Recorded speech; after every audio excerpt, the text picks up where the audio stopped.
అదిగో స్వామివారి రూపం, స్వామివారి నివాసం కనిపిస్తోంది. అదిగదిగో కైలాసం, అదిగదిగో శివపార్వతుల నిలయం, అదిగదిగో సకల దేవతా నిలయం. అందరూ మనస్ఫూర్తిగా నమస్కారం చేసుకోండి. జై శ్రీ కైలాష్. కైలాస శిఖరే రమ్యే శంకరస్య శివాలయే దేవతాస్తత్ర మోదంతి తన్మే మనశివ సంకల్పమస్తు. ఓం నమః శివాయ.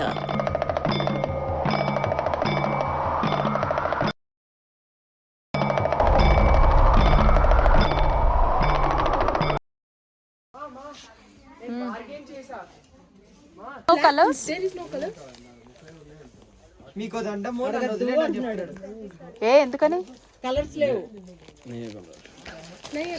పొద్దున్న నుంచి మన వాళ్ళు షాపింగ్ తో విసిగిపోయి ఉంటాడు పిల్లడు పాపం. सब लोग आपको सता रहे, परेशान कर रहे. बहुत काम करके नहीं थकता हूँ, बोल के थक जाता हूँ.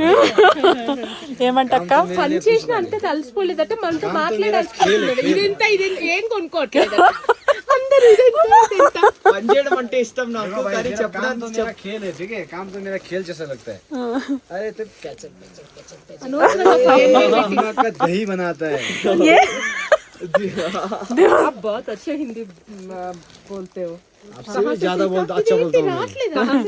మేము అందరికీ తీసుకుంటాం. నమస్తే మేము అండి. నిన్నేం విసిగించం. అందరూ క్షేమంగా ఉన్నారు అని భావిస్తున్నాను.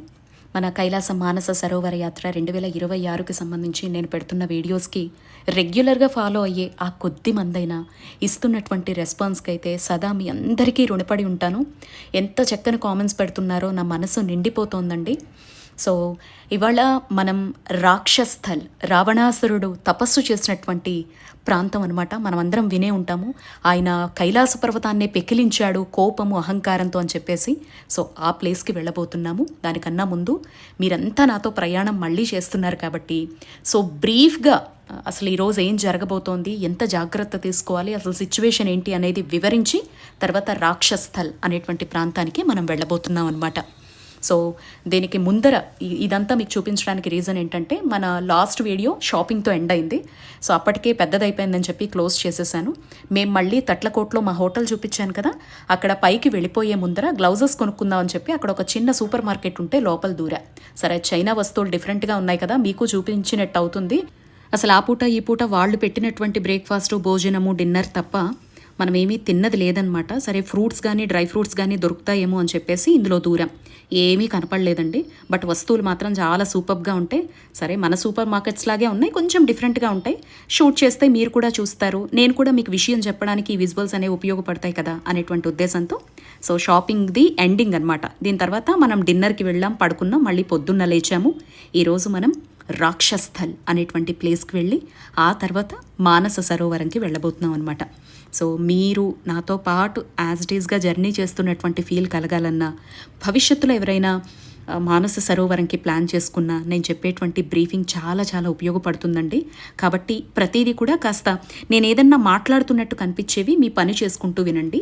చూపించేవి ఉంటే మాత్రము అక్కడికి ఆపుకొని మీకు టైం ఉన్నప్పుడే చూస్తూ ఆ పురాణ కథలు వినేటువంటి ప్రయత్నం చేయండి.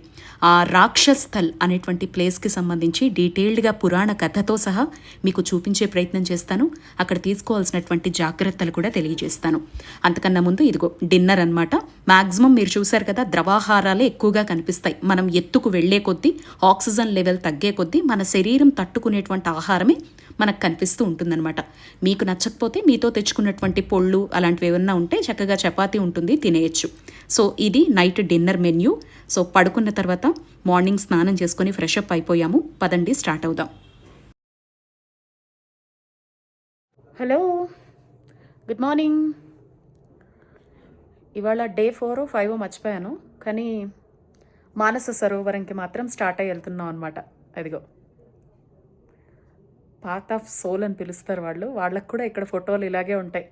మనం తిరుమల వెళ్తే వెంకటేశ్వర స్వామి ఫోటోలు ఎలా రూమ్స్ అన్నిట్లో కనిపిస్తాయో, మీరు చైనాలో ఎంటర్ అయినప్పటి నుంచి కైలాస యాత్ర చేసే వాళ్ళకి ఇచ్చే అకామిడేషన్ ప్రతి రూమ్లో కూడా స్వామివారికి సంబంధించిన కొండలే ఉంటాయన్నమాట. కాకపోతే పిలిచేటువంటి విధానం, ఇప్పుడు తమిళనాడు వెళ్తే పెరుమాళ్ అని ఎలా పిలుస్తారో, ఒక్కో దగ్గర మలయప్ప అని ఎలా పిలుస్తారో, రూపాలు వేరు కానీ ఉండేది మొత్తం కూడా ఒకటే అని మనకు అర్థమవుతుందన్నమాట.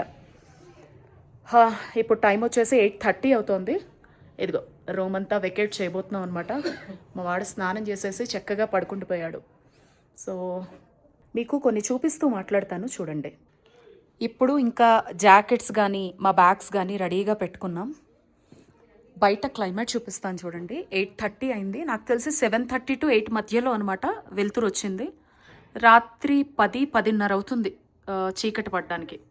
అదిగో మంచు కొండలు. మాకు ఇచ్చినటువంటి అకామిడేషన్లో బాల్కనీ అనమాట ఇది. హోటల్ పేరు అడగండి, మొత్తం చైనాలోనే ఉంది. ఇవి బ్యాక్ ప్యాక్స్ అనమాట. మానస సరోవరం నా 16 సోమవారాల వ్రతం కంప్లీట్ చేసుకొని శివయ్య ఈ బ్యాగ్లో కొలువై ఉన్నారు. తీసుకెళ్ళి అమ్మ ఒడికి చేర్చేస్తే అక్కడితో ఇంకా ఆ ఫీలింగ్ మామూలుగా చెప్పలేను. సో ఇదనమాట బాబుది నాది బ్యాక్ ప్యాక్స్. వీటిలో ఎప్పుడూ కూడా మనం ఒక జత రెడీగా పెట్టుకోవాలి. ఎందుకంటే చూపిస్తా చూడండి. ప్రతి హోటల్లో అండి ఇదిగో ఇలా మనకి హీటర్స్ ఉంటాయి. ఇది హీటర్. ఇక్కడ టెంపరేచర్ ఎంత ఉందనుకుంటున్నారు? ప్రజెంట్ రాత్రి అయితే 1 degree ఉందన్నమాట. డేలో 5 to 6 degrees ఉంటుంది. బాగా ఎండ కాసినప్పుడు 10 degrees ఉంటుందన్నమాట. 10 or 11 అంతే. సో రాత్రి మనకి చలి లేకుండా ఈ హీటర్స్ ప్రతి రూమ్లో ఉంటాయన్నమాట. సో మీకు టెన్షన్ లేదు. ప్రతి రూమ్లో కూడా కెటిల్స్ ఉంటాయి, హాట్ వాటర్. మీరు చక్కగా ఒక థర్మల్ వాటర్ బాటిల్స్ కానీ క్యారీ చేశారంటే ఎక్కడికక్కడ మనకు మరిగించన్నా ఇస్తారు. లేదా మనకు కెటిల్స్ ఉంటాయి రూమ్స్లో, మనం ఇలా బాటిల్స్ అనేవి ఉంటాయి. సో హాట్ వాటర్ చక్కగా క్యారీ చేసుకొని మనం వాటర్ పట్టుకోవచ్చు అనమాట. ఎప్పుడూ కూడా మీరు ఈ బ్యాగ్స్లో మస్ట్ నీడ్ ఏవైతే ఉంటాయో, మన బ్యాగ్లు లేట్ అయినా కూడా ఇందులో బ్రష్ చేస్తే బ్రష్, స్నానం చేయడానికి ఒక సోప్ లాంటిదో, లేకపోతే ఒక టవల్ లాంటిది, ఒక రెడీగా ఒక డ్రెస్, లేదా మీరు శారీస్ కట్టుకుంటే శారీస్ కంపల్సరీ రెడీగా పెట్టుకోవాలన్నమాట. అలాగే మీ ఎలక్ట్రానిక్ థింగ్స్, పవర్ బ్యాంక్స్ ఉంటే పవర్ బ్యాంక్స్, ఛార్జర్స్ అయితే ఛార్జర్స్, నాలాగా కెమెరాలు ఫోన్లు ఉండేవాళ్ళు ఫోన్లు. ఇది నా బ్యాగ్ ఒకటి, అది శ్రీ బ్యాగ్ ఒకటి. ఇందులోనే మనీ పెట్టుకోవాలి. ఇక్కడ యువాన్స్ అని పిలుస్తారు కదా, అవి. నేనైతే గురుచరిత్ర బుక్, జపమాల పెట్టుకుంటాను, డబ్బులు పెట్టుకుంటాను, ఒక పవర్ బ్యాంక్ క్యారీ చేస్తా ఈ బ్యాగ్లో. ఇంతే అనమాట. సో ఇంకా మిగతావి చూపిస్తాను చూడండి. మనం ఇలా రూమ్ వెకేట్ చేసేటప్పుడు ఇక్కడ ఒక నైట్ ఒక ఫుల్ డే ఉన్నాం కదా, ఈ వెదర్కి మనం అలవాటు పడేలాగా. సో ఈ ప్రతి రూమ్ ముందర మ్యాక్సిమం మేము ఇక్కడ 120 members ఉన్నాం కదా, మా అందరికీ ఇక్కడ ఇచ్చారనమాట హోటల్స్ రూమ్స్. ఇదిగో మా వాళ్ళంతా ready. Hi, good morning. Good morning. రెడీయా మానస సరోవరం ఈరోజు అమ్మని చూడడానికి? స్నానాలు చేసేసుకున్నారా? ఓకే. ఇదిగో ఇవన్నీ మా వాళ్ళ రూమ్సే అనమాట. చాలా బాగుందండి, చాలా నీట్గా. ఇదిగో మనం ఇంకా బయలుదేరుతాం అనగా మన బ్యాగ్స్ ఫస్ట్ బయట పెట్టేయాలన్నమాట. పెడితే ఈ బ్యాగ్స్ అన్నీ ఫస్ట్ వెహికల్లో ఎక్కిచ్చేస్తారు. చెప్పాను కదా మీకు, ఈ బ్యాగ్సే మనం ఎందుకు తీసుకువెళ్ళాలి అంటే ఈ నెంబరింగ్ అనేది చాలా చాలా ఇంపార్టెంట్ అనమాట. అది శ్రీ నెంబరు, ఇది నా నెంబర్ అనమాట. ఈ నెంబరింగ్ ద్వారానే మన లగేజ్ మొత్తం కూడా ఎప్పటికప్పుడు మనం ఎన్ని రూమ్స్ మారినా, ఎన్ని ఊర్లు మారినా, హెలికాప్టర్లు ఎక్కినా, ప్లేన్స్ ఎక్కినా, బస్సుల్లో తిరిగినా, ఎందుకంటే ఎట్ ఏ టైం మీరు గమనించి ఉంటారు, బయట ఈ యాత్రలకు వెళ్ళే వాళ్ళందరివి కూడా ఎట్ ఏ టైం ఒక 10 travels వరకు, ప్రతి ట్రావెల్ నుంచి, ప్రతి బ్యాచ్ నుంచి 120 members వరకు కూడా జర్నీ చేస్తూ ఉంటారు. సో మరి అంతమంది బ్యాగులు మ్యాక్సిమం బ్లూలు రెడ్లే ఉంటాయి, ఎక్కువ కలవకూడదు. అంటే ఆ నెంబరింగ్ అనేది చాలా చాలా ఇంపార్టెంట్ అనమాట. సో అందుకే మనము సొంతంగా ఇంటి నుంచి సూట్ కేసులు తెచ్చుకోవడం, సొంతంగా జాకెట్స్ తెచ్చుకోవడం కానీ, లేకపోతే మన సొంత బ్యాక్ ప్యాక్స్ తెచ్చుకోవడం, ఏవి కూడా తేవడం వల్ల మనమే ఇబ్బంది పడతాం. మనకెంత మంచి ప్యాకింగ్ చేసుకోవాలి, లైఫ్ టైం మెమొరీ, దాన్ని ఫోటోలుగా పెట్టుకోవాలి, వీడియోలుగా పెట్టుకోవాలని కోరికున్నా, ఇలాంటి వాటి దగ్గర మాత్రం గ్రూప్గా వెళ్ళేటప్పుడు మాత్రం చాలా చాలా ఇంపార్టెంట్ ఈ విషయాన్ని. అదిగో అవే బస్సెస్ అనమాట, మా బస్సెస్. లగేజ్ ఎక్కిచ్చేస్తారు, ఆ తర్వాత మేమందరం కూడా ఎక్కుతాము. మానస సరోవరం ఇక్కడ నుంచి 4 hours జర్నీ అనేది ఉండబోతుందన్నమాట. మానస సరోవరంకి వెళ్ళి అమ్మను తాకి శివయ్యను అక్కడ చేర్చేసిన తర్వాత వెదర్ ఇప్పుడు నేను ఉండేటువంటి 2026 ఇవాళ వచ్చేసి డేట్ ఎంతక్క ఈరోజు?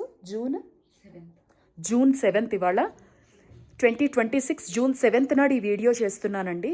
మేము వెళ్ళేదాన్ని బట్టి ఈ హోటల్లో రిటర్న్ అయ్యే వాళ్ళు ఉంటారు కదా, వాళ్ళు చెప్పే మాటల్ని బట్టి తీసుకుంటే చాలా చాలా స్నోఫాల్ జరుగుతోందంట.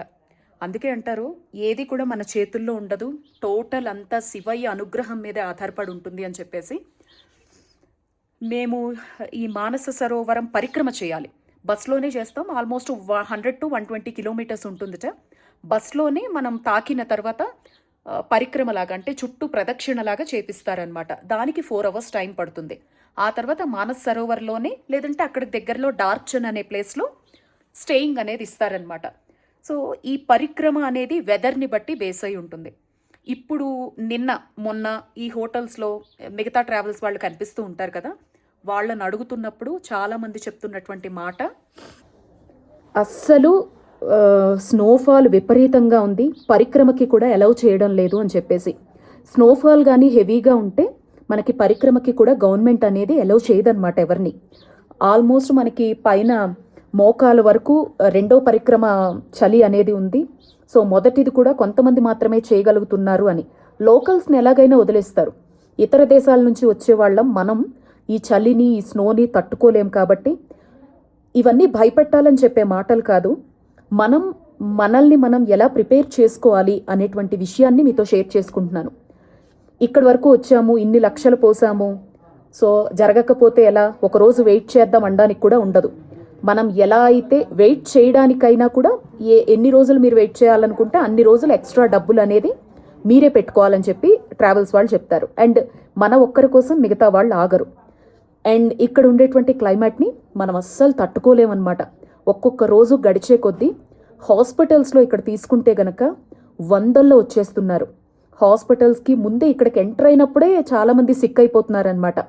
మెయిన్ రీజన్ ఏంటో చెప్పనా, ఇలాంటి చలి ప్రాంతాలకి మనకు అలవాటు లేనటువంటి వాతావరణంలోకి ముఖ్యంగా ఒక 45-50 ఏజ్ దాటిన తర్వాత లేదా ఆల్రెడీ హెల్త్ ఇష్యూస్ ఉన్నవాళ్ళు, వీళ్ళెవరైతే చెప్పకుండా చాలామంది వచ్చేస్తారు, మాకు బీపీలు ఉన్నాయి, షుగర్లు ఉన్నాయి, సర్జరీలు అయ్యాయి, మాకు లోపల ఒక కిడ్నీ లేదు, లేకపోతే మాకు పలానా ప్రాబ్లమ్స్ ఉన్నాయని చెప్పకుండా యాత్ర చేసేద్దామని వచ్చేస్తారు. ఇక్కడికి వచ్చాక వాళ్ళకి పూర్తిగా వాళ్ళు వేసేటువంటి మెడికేషన్ ఆల్రెడీ వాళ్ళ బాడీ ఉండేటువంటి సిచ్యువేషన్ కాకుండా ఒక కొత్త పరిస్థితిని, కొత్త వాతావరణాన్ని మన శరీరం తట్టుకోవాల్సి వస్తుందన్నమాట. అలాంటి టైంలో సిక్ అయిపోతారు. ఇంకొకటి, రాగానే 2 రోజులో 1 రోజు బాగా అలిసిపోయాం కదా, అక్కడ ఉండే ఎండ నుంచి ఒక్కసారి చలిలోకి వస్తాం. ముందు ప్రాంతం ఎండ ఉంటుంది, అక్కడి నుంచి చలిలోకి వస్తాం. గబగబా స్నానాలు చేసేసి ఫ్రెష్ అయిపోవాలని కొంతమందికి ఉంటుంది. కొంతమందికి అది వాళ్ళ పర్సనల్గా ఉండే అలవాటు అండి. వెంటనే స్నానం చేసేయాలి, ఎక్కడి నుంచి అన్నా వచ్చిన తర్వాత బట్టలు మార్చేసుకొని హాయిగా ఇలా కూర్చోవాలి అని. ఇలాంటి చోటకు వచ్చినప్పుడు గుర్తుపెట్టుకోండి, మనకి తెలియనటువంటి ఒక వింత వాతావరణం, అది రెయిన్ అయినా కావచ్చు, లేకపోతే చలైనా కావచ్చు, ఎక్కువ ఎండుండే ప్రదేశం కావచ్చు, మన శరీరం అడ్జస్ట్ అవ్వడానికి మినిమం 12 hours టైం అనేది మనం కంపల్సరీ ఇవ్వాలండి. వచ్చిన వెంటనే అక్కడ ఉండే నీటితో స్నానాలు చేసేయడం, అది కూడా తల స్నానాలు చేసేయడం వల్ల ఇంకా స్టార్ట్ అవుతుందన్నమాట ప్రాబ్లం. శరీరంకి ఏది రాకుండా మాత్రమే చూసుకునే జాగ్రత్త పడాలండి. అది ఫుడ్ వైజ్గా కావచ్చు, కైలాస యాత్రలో బ్రీతింగ్ ఎక్సర్సైజెస్, నెమ్మదిగా తాబేలులాగా నడక వేస్తూ జాగ్రత్తగా ఇక్కడ ఉండే వాతావరణాన్ని మనం 1 రోజు పాటు అడాప్ట్ చేసుకోవాలన్నమాట. అలా కాకుండా 2 సార్లు 3 సార్లు స్నానాలు చేసేసి, అది కూడా తల స్నానాలు చేసేసి ఆరబెట్టుకోకుండా, ఒంటి మీద ఇది థర్మల్ అంటారు, ఇదిగో చూడండి, ఈ థర్మల్స్ అనేవి లేకుండా, అబ్బా ఏముందిలే చలి, మన దగ్గర ఉన్నట్టే ఉంది కదా ఈ చలి, హాయిగా కూర్చుందాం అని ఒళ్ళంతా విప్పుకొని కూర్చున్నామో, ఆ ఉండే గాలి ఒక్కొక్కటి ఇందులో నుంచి లోపలికి వెళ్ళిపోయి నెమ్మదిగా దాని అటాక్ అనేది చేస్తూ వెళ్ళిపోతుంది. ఆ రిజల్ట్ వితిన్ 24 hours కాదండి, ఇక్కడ వితిన్ 6 hours మనకు చూపించేస్తుంది. ఎలా చూపిస్తుందంటే, ఫస్ట్ తల పగిలిపోయే హెడేక్ వస్తుంది, ఆ తర్వాత కాళ్ళు చేతులు వణికిపోతూ ఉంటాయి, లోపల ఉండేటువంటి బ్రీతింగ్ అనేది ఫాస్ట్గా కొట్టేసుకుంటూ ఉంటుంది. సో ఇంకప్పుడు ఆక్సిజన్ అనేది కంపల్సరీ అవసరం అవుతుంది. కొంతమంది ఆల్రెడీ ఏమన్నా హెల్త్ ఇష్యూస్ ఉన్న వాళ్ళైతే ఖచ్చితంగా హాస్పిటల్కి తీసుకెళ్లాల్సిందే. ఆ హాస్పిటల్ ఖర్చులు ఎవరు భరించాలి? మనమే భరించాలి. దీని అంతటికీ కారణం ఎవరం? మనమే. సో చాలా చాలా జాగ్రత్తగా ఉండాలండి. ఇవన్నీ మళ్ళీ నేను ఇప్పుడు ఆల్మోస్ట్ ఒక 12,000 అడుగుల ఎత్తు వరకు వచ్చాను. ఇప్పటి వరకు దేవుడి దయ వల్ల నేను, బాబు, అక్క అండ్ మృదుల గారు, కవిత గారు అందరం కూడా సేఫ్గా ఉన్నాం అనమాట. ఇక్కడి నుంచి ఇంకొన్ని అడుగుల ఎత్తుకు వెళ్ళబోతున్నాము. ఇంకాస్త మేము విన్నదాన్ని బట్టి స్నోఫాల్ జరుగుతోంది మేము వెళ్తున్నటువంటి ఏరియాస్లో. అదొక కొత్త ఎక్స్పీరియన్స్, కానీ మన శరీరంకి కూడా ఒక కొత్త ఎక్స్పీరియన్స్. వీటన్నిటిని ఎదుర్కోవాలంటే పక్కాగా ఉండాలి. జాకెట్, క్యాప్, ఇగో లోపల కాటన్, చెవుల్లో కాటన్ పెట్టుకోవడం మాత్రం వదిలిపెట్టద్దు. చక్కని హోల్స్ ఉండే మాస్క్ వేసుకోండి. మన ముక్కులో గాలి బయటకు వెళ్ళాలి, గాలి ముక్కుకు తగలాలి, నోటికి మాత్రం మూసుకునేలాగా. థర్మల్స్, నేనంటే ఇవాళ మానస సరోవరం కదా అని చెప్పేసి చుడిదార్ వేశాను. కంఫర్టబుల్ డ్రెస్సింగ్ అయితే చక్కని ఒక ప్యాంట్ వేసుకోండి, లోపల టీషర్ట్ వేసుకోండి, ఆ లోపల థర్మల్ వేసుకోండి, పైన జాకెట్స్ వేసుకోండి. ఇక్కడ కాటన్ పెట్టుకొని క్యాప్ ఒకటి పెట్టుకొని, మనకు ట్రావెల్స్ వాళ్ళు ఇస్తారండి ఇవన్నీ. గాయత్రి టూర్స్ అండ్ ట్రావెల్స్ మాకు అన్నీ ప్రొవైడ్ చేసిందనమాట. సో క్యాప్ పెట్టుకొని దానిపైన ఇంకా మీరు ఏమన్నా ఎక్స్ట్రా ప్రొటెక్షన్ కావాలంటే ఫుల్గా మూసేసుకునేలాగా ఇవాళ మీకు నా ప్యాకింగ్ కూడా చూపిస్తాను, మొత్తం ఎలా ప్యాక్ చేసుకుంటున్నా బాడీని అనేది. ఏం సిగ్గుపడకండి, మనం ఊపిరి పీల్చగలుగుతున్నాం కదా అనేటువంటి కేర్లెస్నెస్ మాత్రం వద్దు, పీల్చొద్దు. జస్ట్ మీరు బయట ఉండే గాలి నిందులోంచి వెళ్ళి బయటకు వచ్చేలా చూసుకోండి. మిగతాదంతా కవర్ చేసి పడేయండి. స్కిన్కి కూడా మంచి మాయిశ్చరైజర్ అప్లై చేసుకోండి. స్నానం రోజులో ఒకసారి మాత్రమే చెయ్యండి. ఒకవేళ మీకు టెంపరేచర్ ఉంటే స్నానం కూడా చేయకండి. ఇక్కడ ఎటువంటి తప్పు ఉండదు, అర్థం చేసుకోండి. మనం చూసామా, దర్శనం చేసుకున్నామా ఆత్మతో, అంతవరకే. సో ఎట్టి పరిస్థితుల్లో స్నానాలు అయితే చేయకండి. సో ఇదండి ఇప్పటి వరకు ఉండేటువంటి సిచ్యువేషన్. పదండి బ్రేక్ఫాస్ట్లో ఏం పెట్టారో చూద్దాం. నాకు తెలిసి దీని ముందర వ్లాగ్స్లో డిన్నర్ ఏముంది ప్రతిదీ కూడా చూపించే ఉంటాను. ప్రతి దానికి అడ్జస్టబుల్ మెంటాలిటీ ఉండాలండి. అది లేకపోతే మనమైతే అస్సలు ముందుకు వెళ్ళలేము. ఇక్కడ మనకి శరీరం లోపల వేడిని పుట్టించేలాగా, మనం బలంగా ఉండేలాగా వాళ్ళు ఫుడ్ని తయారు చేస్తారనమాట. ఈ ఇయర్ అశ్వ సంవత్సరం కాబట్టి తెలుగు వంట వాళ్ళనైతే ఎవరిని అలౌ చేయలేదన్నమాట. తెలుగు వాళ్ళు ఇక్కడికి వచ్చేసి వంటలు అవి చేయడము, వాళ్లకు ఉపాధి పోవడం వల్ల ఎవరిని కూడా అలౌ చేయడం జరగలేదు వంట వాళ్ళని. ఇక్కడ ఉండే వాళ్ళకి ఇలా వండునాయినా అలా వండునాయినా అని చెప్పి ప్రోటీన్స్, విటమిన్స్, ఇక్కడ హీట్ని తట్టుకునేటువంటి ఫుడ్ని మనకు ప్రిపేర్ చేసి పెడుతున్నారు. ముక్కు మూసుకొనైనా ఆ ఫుడ్ తినాల్సిందే, తినకపోతే నీరసం వస్తుంది. మనం వేసే ట్యాబ్లెట్స్ ఏవి వర్క్ చెయ్యవు, నీరసం వచ్చేస్తుంది, తల తిరిగినట్టు ఉంటుంది. కాబట్టి మీకు నచ్చినా నచ్చకపోయినా ఖచ్చితంగా ఫుడ్ తినాల్సిందే. చాలా లిమిటెడ్లో ఒక 5 days కోసం పచ్చళ్ళలో పొడిలో తెచ్చుకుంటే మీకు బాగా బాగా ఉపయోగపడతాయి. అవి కూడా కొంచెం కారంగా చేసుకోండి. మీ హెల్త్ కండిషన్ని బట్టి పచ్చళ్ళైనా పొడులైనా కాస్త కారంగా తెచ్చుకోండి. ఆయిల్స్ ఎక్కువ లేకుండా చూసుకోండి. మీరు తెచ్చే పదార్థాల్లో ఆయిల్ ఫుడ్ కానీ ఉందా, కఫం ఫామ్ అయిపోతుంది, చూసుకోండి. సరే రండి బ్రేక్ఫాస్ట్లో ఏం పెట్టారో చూద్దాం. ఏదో దోశ లాంటి ఒక పదార్థం పెట్టారు. ఇదో ఫుడ్ కానీ వేస్ట్ చేసామనుకోండి, ఈయన ఇక్కడ నిలబడి ఉంటారు. ఎవరన్నా వేస్ట్ చేశారంటే డోంట్ వేస్ట్ ఫుడ్, తీయండి అని చెప్పి మళ్ళీ తినిపిస్తున్నారు. ఎందుకంటే ఇక్కడ వస్తువులు దొరకడమే చాలా చాలా గగనం లాంటిదండి. అండ్ వాళ్ళు వండడము ఒక్కటి కూడా వేస్ట్ చేయకూడదు అని చెప్పి వాళ్ళు దగ్గరుండి పెడతారనమాట మనకి. ఇదిగో పోహ అయిపోవచ్చిందండి, మళ్ళీ తెచ్చి స్టోర్ చేస్తారు. ఇదిగో దోశలు, కార్న్ఫ్లెక్స్, చట్నీ, ఇంకేదో పెట్టినట్టున్నారు ఫ్రూట్స్ ఇక్కడ. అండ్ కాఫీ, టీ, మిల్క్ 3 కూడా ఉంటాయన్నమాట.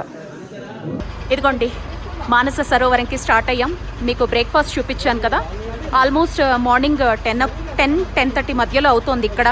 నాకు తెలిసి ఇండియా టైమింగ్ ప్రకారం 8 or 8:30 అవుతుంది. మొత్తం మా బస్సెస్ అండి ఇదిగో 1, 2, 3 మొత్తం గాయత్రి టూర్స్ అండ్ ట్రావెల్స్ తరపున 2026లో కైలాస మానస సరోవర యాత్రకు సంబంధించి 2nd బ్యాచ్ అండి ఇది. ఇదిగో 3 బస్సెస్ అనమాట. ఒకవేళ ఇంకా ఎవరైనా సరిపోకపోతే ఇలాంటి వ్యాన్స్ కూడా ప్రొవైడ్ చేస్తారు. అండ్ ఇదంతా లగేజ్ అనమాట. మనం ఎలా అయితే వెళ్తామో మనతో పాటు ఈ లగేజ్ కూడా వెనకాలే వచ్చేస్తుంది. ఒకవేళ ఏ కారణంతో అయినా లేట్ అయినా మనకుండే బ్యాక్ ప్యాక్స్ మీకు ఇందాక చూపించాను కదా, అందులో ఒక పెయిర్ అన్ని నీడ్స్, మెడిసిన్స్తో సహా మన దగ్గర ఎప్పుడు మన బ్యాక్ ప్యాక్లో రెడీగా ఉండాలన్నమాట. సో ఇదిగో ఈ నెంబరింగ్ వైజ్గా మనం ఏ ప్లేస్కి వెళ్తే ఆ ప్లేస్కి మన బ్యాగ్స్ వచ్చేస్తాయి. మన రూమ్ దగ్గరికే మన బ్యాగ్ అనేది వచ్చేస్తుంది అనమాట. సో అందుకే మనం ఎప్పుడైతే ట్రావెల్స్లో రిజిస్టర్ చేసుకుంటామో అప్పటి నుంచి ఈ నెంబరింగ్ అనేది మనకి ఇచ్చేస్తారు. ఈ నెంబర్ వైజ్గానే ఎవ్రీథింగ్ కూడా నడుస్తుంది అనమాట. పాస్పోర్ట్ ఎంత ఇంపార్టెంటో ఈ నెంబర్స్ని గుర్తుపెట్టుకోవడం కూడా అంతే ఇంపార్టెంట్. సో ఇదిగోండి మొత్తం మూడు బస్సెస్లోని 120 మెంబర్స్ అన్నమాట యాత్రికులు మొత్తం కూడా. ఈ 4 మనమే కదండి, 5 అవును 5 ఉన్నాయి అలా అయితే బస్సులు మొత్తం. విషయం మీతో పంచుకుంటాను. ప్రతి దగ్గర కూడా చాలా హోటల్స్ మారుతూ ఉంటాం కదా. సో రూమ్స్ వెకేట్ చేసేటప్పుడు, కీస్ ఇచ్చేటప్పుడు లోపల బట్టలు, మన వస్తువులు ఏవి మర్చిపోకుండా చక్కగా జాగ్రత్తగా టైమింగ్ అనేది పర్ఫెక్ట్గా మెయింటైన్ చేస్తే మనం వెళ్ళే ప్రతి ప్లేస్ని కాస్త ఎక్కువసేపు ఎంజాయ్ చేయగలుగుతాం. ఇప్పుడు మీతో మాట్లాడుతూ ఉన్న నా ఒళ్ళు పులకిస్తోందండి. అంత అద్భుతమైనటువంటి పరమ పవిత్రమైనటువంటి దేవభూమిలోకి మనం ఇంకా చేరుకోబోతున్నాం. ఇక్కడి నుంచి పూర్తిగా శివ ఆధీనంలో ఉంటాం. ఇక్కడ నుంచి పూర్తిగా కూడా కైలాసం చుట్టుపక్కలే మనం నివసిస్తామన్నమాట. ఎటు చూసినా ఆ శివయ్య దర్శనమే మనకు కనిపిస్తూ ఉంటుందన్నమాట. ఏ జన్మ భాగ్యం స్వామి, నీతో పాటు ప్రయాణం, నీ ఇంటి చుట్టూ ప్రయాణం, ఈ పరిసరాల్లోనే మాకు తిరిగేటువంటి అదృష్టం ఇచ్చావు అని ప్రతి క్షణం కూడా మన మనసు ఉప్పొంగిపోతూ ఉంటుంది. ప్రతి క్షణం కూడా స్వామివారికి కృతజ్ఞతా భావంతో అణువణువున మనసు ఓం నమః శివాయ అనేటువంటి నామస్మరణతో నిండిపోతూ ఉంటుందన్నమాట. ఫర్ సపోజ్ మనం ఇప్పుడు తట్లకోట్ అనేటువంటి ప్లేస్ నుంచి స్టార్ట్ అయ్యాం కదా.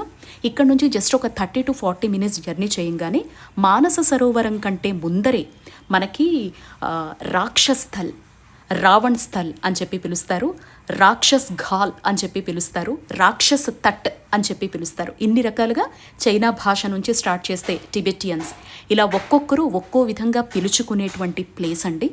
సో మీరు చూస్తుండగానే మీకు చక్కగా ఆకుపచ్చని రంగుతో నిండుగా మనకి కనిపిస్తూ ఉంటుంది. ఇక్కడికి వెళ్ళిన తర్వాత మనకి కైలాస పర్వతానికి సంబంధించి దక్షిణ ముఖం తొలి దర్శనం జరుగుతుందని చాలామందికి తెలియదనమాట. మనం ఏంటంటే ఇవేవి తెలియనటువంటి ప్రదేశాలు, ఈవెన్ మనకి నెట్లో కావచ్చు, యూట్యూబ్స్లో కావచ్చు, పురాణ కథలతో సహా కైలాస శిఖరానికి సంబంధించి కావచ్చు, కైలాస మానస సరోవరానికి సంబంధించి కావచ్చు, చాలా డీప్గా విషయాలు చెప్పేవాళ్ళు తక్కువ మంది ఉన్నారు. ఈ మధ్యకాలంలో కాకునూరు వంటి వారు వచ్చిన తర్వాత గురువుగారి దయవల్ల కొన్ని విషయాలైతే ప్రతి ఒక్కరికి అక్కడ పాటించాల్సిన రిచువల్స్ అయినా, మనం ఎలా దర్శనం చేసుకోవాలి, మనం ఎంతటి భాగ్యం పొందాము అనేది వారు వివరించడం వల్ల కాస్తైన అనుభూతిని పొందగలుగుతున్నాం అనమాట. అందుకే మీకు బాగా తెలియాలనే పిన్ టు పిన్ నేను చాలా డీటెయిల్డ్గా వీడియోస్ అనేవి పెద్దవైనా కూడా పెట్టడం జరుగుతోంది. కాబట్టి మనస్ఫూర్తిగా ఆస్వాదించండి. రామాయణం గురించి తెలిసే ప్రతి ఒక్కరికి రావణ బ్రహ్మ గురించి తెలియని వారంటూ ఎవరుంటారు చెప్పండి. అటువంటి రావణాసురుడు పరమేశ్వరుడి కోసం ఘోర తపస్సు చేసినటువంటి ప్రదేశానికి ఇప్పుడు మనం వెళ్ళబోతున్నాం అనమాట. మనం మానస సరోవరం, ఆ తర్వాత ఇంకా కైలాస పర్వత ప్రెమిసెస్లోకి వెళ్ళేటువంటి ముందు మనకి ఫస్ట్ దేన్నైతే వదిలిపెట్టాలో, ఏవి విడిచిపెట్టి అక్కడ అడుగు పెడితే స్వామివారి దర్శన భాగ్యం కలుగుతుందో అనేట్టుగా ఒక నిదర్శనంలాగా ఈ రాక్షస్థలు కనిపిస్తుంది. ఎందుకు అంటే రావణాసురుడు అనేటువంటి పేరు వినగానే కొంతమందికి రక్తం ఉడికిపోతూ ఉంటుంది. రావణ బ్రహ్మగా చాలామంది చూస్తూ ఉంటారు. అరే తనలో అహంకారము, గర్వము అనేటువంటివి లేకపోతే మన పురాణాల్లో రావణాసురుడికి కూడా ఒక మంచి స్థానమే ఉండేదేమో అనుకునేవాళ్ళు లేకపోలేదు. ఎందుకు అంటే అంతటి విద్యా పారంగతుడండి ఆయన. ఎంతగా అంటే పరమేశ్వరుడి కోసం ఘోర తపస్సు చేస్తాడాయన. రావణాసురుడు తనొక నివాసాన్ని ఏర్పరచుకుందాము అని అనుకునేటప్పుడు మొట్టమొదటిగా చూసే ముగ్ధుడైంది కైలాస శిఖరాన్నేనంట. ఎంత అందంగా ఉంది, ఇదే నాకు నివాసంగా అయితే ఎంత బాగుంటుంది అని చెప్పేసి ఆ పర్వతాన్ని పెకిలించాలని చూస్తాట. అయితే నందీశ్వరుడు అడ్డుపడతాడనమాట. లేదు, ఇది శివపార్వతుల నిలయం, సకల దేవతా నిలయము, ఇక్కడ రాక్షసులకు నివాసం లేదు, రాక్షసులు ఇటువైపు రాకూడదు, నీకు ఇచ్చేటువంటి అవకాశం లేదు అని నందీశ్వరుడు చాలా శుతిమెత్తగా చెప్పేటువంటి ప్రయత్నం చేసిన స్వామివారిని తోసిపుచ్చి ఎందుకు రాదు, ఎందుకు ఈ కైలాసం నా సొంతం కాదు అనేటువంటి ఒక గర్వము, అహంకారంతో తన 10 చేతులు, రావణ బ్రహ్మకి ఎన్ని చేతులు మనకు తెలుసు కదండి, మొత్తం 20 చేతులుగా చేసుకొని ఆ తలలన్నింటినీ కూడా ఒడిసి పట్టి మొత్తం కైలాసాన్నే పైకెత్తేస్తాట. ఇంకేముంది, శివయ్య ఒక్క చిరునవ్వు నవ్వుతారు, తన కాలి బొటన వేలుని జస్ట్ ఆ కైలాసం మీద నేల కానుస్తారంతే. ఆ బరువును మొయ్యలేక ఆ పర్వతం కింద తన మొత్తం 20 చేతులు పిండి పిప్పి అయిపోతాయన్నమాట. ఆ బాధతో, ఆ ఆవేదనతో, ఎప్పుడైతే అహంకారం, గర్వంతో కైలాసాన్ని కోరుకున్నాడో ఆ తర్వాత పూర్తిగా అదంతా అణిగిపోయి బాధతో, ఒక ప్రేమతో, ఒక గౌరవంతో, భక్తితో శివతాండవ స్తోత్రాన్ని పఠించి కొన్ని వేల సంవత్సరాల పాటు ఇక్కడే ఘోరమైనటువంటి తపస్సు చేస్తాడు మన రావణ బ్రహ్మ అనమాట. ఇంకా మన భోళా శంకరుడు గురించి చెప్పేది ఏముంది చెప్పండి. గుక్కెడు నీళ్లు వేస్తేనే పొంగిపోతాడు. అలాంటిది ఎంత అహంకారం ఉంటే, ఎంత గర్వం ఉంటే ఏముంది చెప్పండి. తన చేతులు రెండు పిండి పిప్పైపోయి కైలాసం కింద నలిగిపోయి భక్తితో ప్రేమతో శివా పరమేశ్వర ఆర్తత్రాణపరాయణ ఆపద్బాంధవ కైలాసవాస అని పిలిస్తే కరిగిపోకుండా ఉంటాడా చెప్పండి. అది రావణ బ్రహ్మ కావచ్చు, మీరు కావచ్చు, నేను కావచ్చు. ఆయనది దయాగుణం మాత్రమే. అమ్మా నాన్నలకు తెలిసిందే ప్రేమ మాత్రమే. ఆ ప్రేమకు లొంగిపోయారు, తనకి వరాల జల్లులు కురిపించారు అన్నమాట. రావణుడు తన తప్పు తెలుసుకోగానే వెంటనే తనని ఆ బాధ నుంచి విముక్తుల్ని చేస్తారు పరమేశ్వరుడు. అలా ఘోర తపస్సు చేసినటువంటి ఈ ప్రదేశమే మనం చూస్తున్న ఈ నీలి రంగులో కనిపిస్తున్నటువంటి సరస్సే. ఇక్కడ మనకి తీసుకొచ్చి బస్సు పక్కన స్టాప్ చేస్తారండి. ట్రావెల్స్ వాళ్ళందరినీ కూడా లోపలికి వెళ్ళి దర్శనం చేసుకోమంటారు. అండ్ ఇక్కడికి స్టార్ట్ అయ్యే ముందరే మనకి లోపలికి వచ్చి ఇక్కడ ఉండే గైడ్స్ బ్రీఫింగ్ చేస్తారు. ఇక్కడ చలి అనేది చాలా విపరీతంగా ఉంటుంది, చలి గాల్పులు కూడా చాలా తీవ్రంగా ఉంటాయి. అండ్ మెయిన్గా ఇక్కడ మానసికంగా మనస్సుతో ఆధ్యాత్మికతతో చూసేవారికి ఇక్కడ ఒక నెగిటివిటీ అనేది కంపల్సరీ కనిపిస్తుంది. అండ్ మాకు కూడా ఆ నెగిటివిటీని మేము అందుకున్నాం. ఎంతగా అంటే కనీసం ఇక్కడ 10 నుంచి 15 నిమిషాల కన్నా, మ్యాక్సిమం 10 నిమిషాల కన్నా ఎక్కువ ఉండకూడదని చెప్తారు. ఈ సరస్సును ఎవ్వరూ తాకకూడదు. ఇక్కడ ఉండేటువంటి మొత్తం కూడా నెగిటివ్ తరంగాలతో, నెగిటివ్ ఎనర్జీతో నిండి ఉంటుంది అని టిబెటియన్స్ నుంచి, చైనీస్ నుంచి, బౌద్ధిజంలో, జైనిజంలో, ఈవెన్ మన తెలుగు వాళ్ళు కూడా చాలా బాగా నమ్ముతూ ఉంటారు. అది మేము ఎక్స్పీరియన్స్ అయ్యాం కూడా. సో మాకు తెలిసి ఒక 20 మినిట్స్ ఉండిపోయినట్టున్నాము. నేను షూట్ పర్పస్లో కావచ్చు, చూపించాలి అనే తపన, కైలాస శిఖరం లాస్ట్లో అక్కడ కనపడ్డము, ఒక్కసారి ఉద్విగ్నం అవ్వడము, వీటన్నిటి వల్ల. కానీ బస్లోకి వచ్చిన తర్వాత కాసేపు ఊపిరి ఆడలేదనిపించింది అనమాట, ఎంతగా ప్యాక్ చేసుకున్నా కూడా. సో ఆ నెగిటివిటీ అనేది మాత్రం ఇక్కడ మనం ప్రతి క్షణం అనుభూతినైతే పొందుతూ ఉంటాం అనమాట. అది ఏ రూపంలో అనేది మనం చెప్పలేం. కానీ ఒక్కొక్కరికి ఒక్కొక్క రకంగా అనుభవపూర్వకంగా మాత్రం ఈ ప్లేస్ కనిపిస్తూ ఉంటుందన్నమాట. ఇంకొక విషయం ఏంటంటే, ఇంత హిమగిరుల నుంచి స్వచ్ఛమైనటువంటి జలపాతాలు ఇక్కడ ఉండే వాళ్ళకి జీవనాధారంగా మారుతూ మానస సరోవరంగా ప్రశాంతమైనటువంటి చిత్తంతో బ్రహ్మ మనస్సు నుంచి పుట్టినటువంటి సరస్సు ఒకవైపు ఉంటే, ఎక్కడ నుంచి ఉందో తెలియదు అన్నట్టుగా రావణుడు రాక్షస స్థలం అనేందుకు ప్రతీకగా ఈ సరస్సు పూర్తిగా ఉప్పు నీటి దప్పడం. దీనిపైన ఒక పక్షి కూడా తిరగదు, దీని లోపల ఒక జీవి కూడా బతకదు అని చెప్తారండి. పూర్తిగా కూడా నెగిటివిటీతో నిండి ఇక్కడ ఉండేటువంటి కథలు, కథనాలు, పురాణాలు ప్రతిదీ కూడా మనకి అహంకారము, అదేవిధంగా గర్వము ఇటువంటివి ఉంటే ఎటువంటి పాతాళానికి మనం వెళ్ళిపోతాము. ఒక ప్రేమ, ఒక గౌరవము, ఒక భక్తి అనేది ఉంటే భగవంతుడు మనకి ఎలా లొంగుతాడు అనేందుకు నిదర్శనంగా మనకి ఈ ప్రాంతం అంతా కూడా కనిపిస్తూ ఉంటుంది. అండ్ ఆ సరస్సు కూడా అదే సూచిస్తుందన్నమాట. పూర్తిగా ఉప్పు నీటి సరస్సు అండి. దీన్ని ఎవ్వరూ తాకే ప్రయత్నం చేయరు, అసలు తాకకూడదు అని కూడా చెప్తారు. అండ్ ఈ పక్కనే మానస సరోవరం ఉంటుంది. ఒక దగ్గర అయితే ఒకనొక స్టేజ్లో అయితే మానస సరోవరము ఈ రాక్షస్థలకి సంబంధించి ఒక దగ్గరైన చీలిక ఉంటుందిట. ఒక పక్క తీయగా నీళ్లుంటాయిట, మరో పక్క ఉప్పుగా నీళ్లుంటాయిట. చాలా వింతగా అనిపిస్తుందనమాట. అండ్ ఇక్కడ టిబెటియన్స్కి సంబంధించి ఒక ప్రార్థన రాయ్ అనేది ఉంటుంది. ఇక్కడికి వచ్చిన తర్వాత వారి వారి పితృదేవతల గురించి తలుచుకుంటూ ఉంటారు.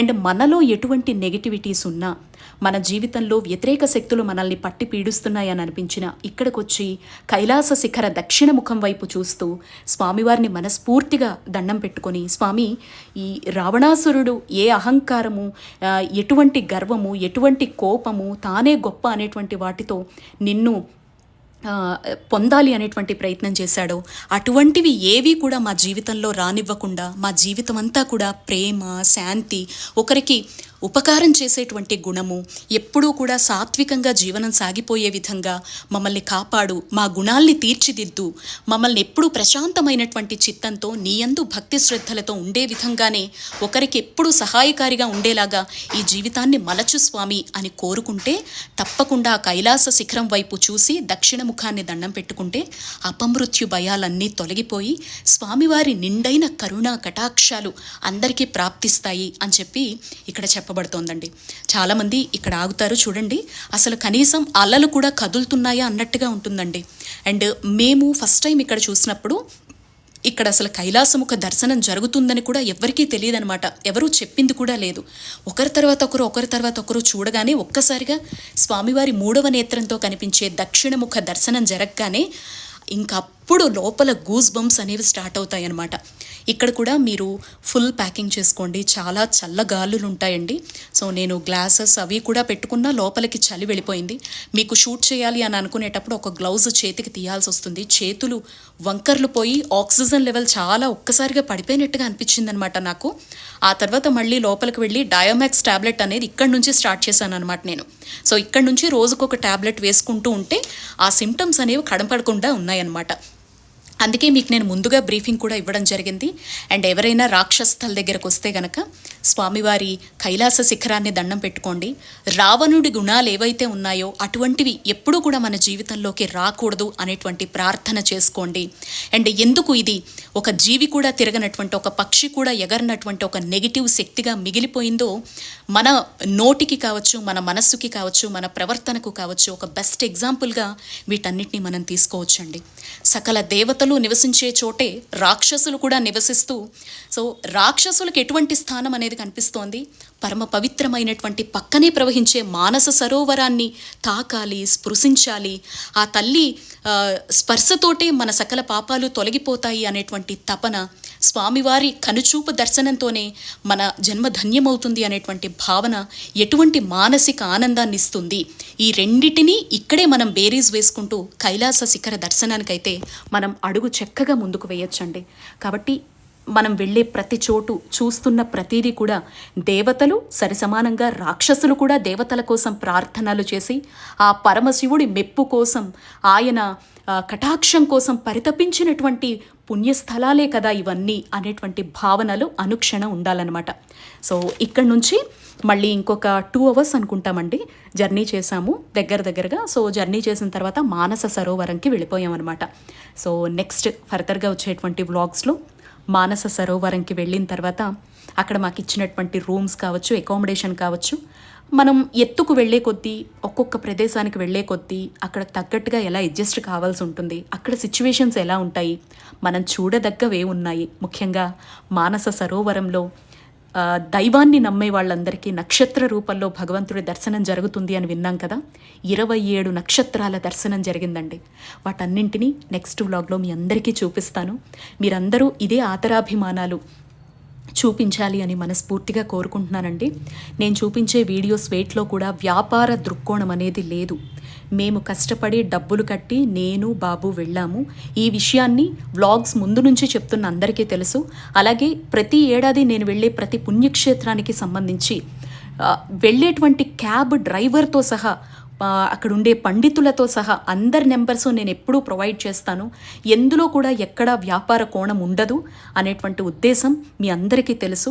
ఈ కైలాస మానస సరోవర యాత్ర ఏదో ఫ్యామిలీ మెంబర్స్తోటో లేకపోతే మన ఫ్రెండ్స్తోటో చేసే యాత్ర కాదు. ఒక గ్రూప్గా, ఒక ట్రావెల్ ఏజెన్సీతో, ఎక్స్పీరియన్స్డ్ వాళ్ళతో వెళ్తాం కాబట్టి వాళ్లకు సంబంధించినటువంటి వివరాల్ని ఒక నెంబర్ రూపంలో, డిస్క్రిప్షన్ రూపంలో అడిగిన వాళ్ళకి, లేదంటే ప్రతి ఒక్కరికి సమాధానం ఇవ్వలేక స్క్రీన్ మీద ఇవ్వడం జరుగుతోంది తప్ప దయచేసి అందరూ అర్థం చేసుకోండి. నేను ఎలాంటి వ్యాపార కోణంలోనూ ఈ వీడియోలు అందించడం లేదు. కైలాసనాథుడి దర్శన భాగ్యం ఈ జన్మకి భగవంతుడు నాకు ప్రసాదించినటువంటి, నేను మాటల్లో వర్ణించలేనటువంటి ఒక అద్భుతమైనటువంటి అవకాశం. ఆ అవకాశాన్ని, నా అనుభూతిని మీ అందరికీ అందించాలి. ఎవరైనా ఎప్పుడైనా ప్రయాణం చేస్తే మన వీడియోస్ అనేవి కొంతైనా, 1% అయినా ఉపయోగపడాలి అనేటువంటి ఉద్దేశంతోనే డీప్గా ప్రతిదీ కూడా వర్ణించడం జరుగుతోంది. ఇంకా ఎవరు ఎలా ఆలోచించినా వారి విధానాలు, వారి ఆలోచన విధానాలు అన్నీ ఆ శివపార్వతులకే అర్పిస్తూ సో మానస సరోవరంకి అయితే స్టార్ట్ అయిపోయామండి. నేను ముందుగా చెప్పినట్టుగా ఈ రాక్షస్థల్ అనేటువంటి ప్లేస్ దగ్గర ఎక్కువసేపు ఉండే ప్రయత్నం మాత్రం చేయొద్దు. జస్ట్ వెళ్ళామా, దండం పెట్టుకున్నామా, చుట్టూ ఉండే పరిసరాలు చూసామా, వెంటనే బస్లోకి వచ్చి కూర్చోండి. మిగతా వాళ్ళు ఫొటోస్ తీసుకుంటున్నారు కదా, వీడియోస్ తీసుకుంటున్నారు కదా అని చెప్పి ఎక్కువ వయసు ఉన్న వాళ్ళు, ఆల్రెడీ ఆరోగ్యం బాగోలేని వాళ్ళు అక్కడ గడిపేటువంటి ప్రయత్నం చేయకండి. అక్కడ నీటిని కానీ, అక్కడ ఉండే వస్తువుల్ని కానీ, అక్కడ కనిపించే వేటిని కూడా తాకకూడదు అనే పెద్దవాళ్ళు చెప్తారు. ఇదిగో చూడండి, మనం వెళ్ళే ప్రతి మార్గంలో ఆయన దర్శనం జరుగుతూనే ఉంటుంది. ఇక్కడ నుంచి చూస్తే సాక్షాత్తు శివలింగమేనండి. చూడండి, పానవట్టం కనిపిస్తూ ఉంటుంది. స్వామివారి దక్షిణ ముఖం కనిపిస్తుంది, త్రినేత్రం కనిపిస్తూ ఉంటుంది. ఎటు చూసిన ఆయనేనండి. ఆ పక్కనే 8 కొండలు అనమాట, లైన్గా ఉంటాయండి. ఇంక అందరూ దేవతామూర్తులు ఆయన రాక కోసమో లేకపోతే ఆయనతో పాటే అక్కడ ఉన్నారా అన్నట్టుగా అసలు ఆ అనుభూతి మాటల్లో చెప్పలేము. ఆ మంచు కొండలు, ఆ దారులు, ఆ వెళ్ళేటువంటి మార్గము, ఇక్కడ ప్రతిరోజు సకల దేవతలు కూడా నిలయమై ఉండేటువంటి కైలాస శిఖరాన్న మనం చూస్తున్నాము, ఆయన నివాసాన్న మనం చూస్తున్నాము అనే అనుభూతి మాటల్లో వర్ణించలేనిదండి.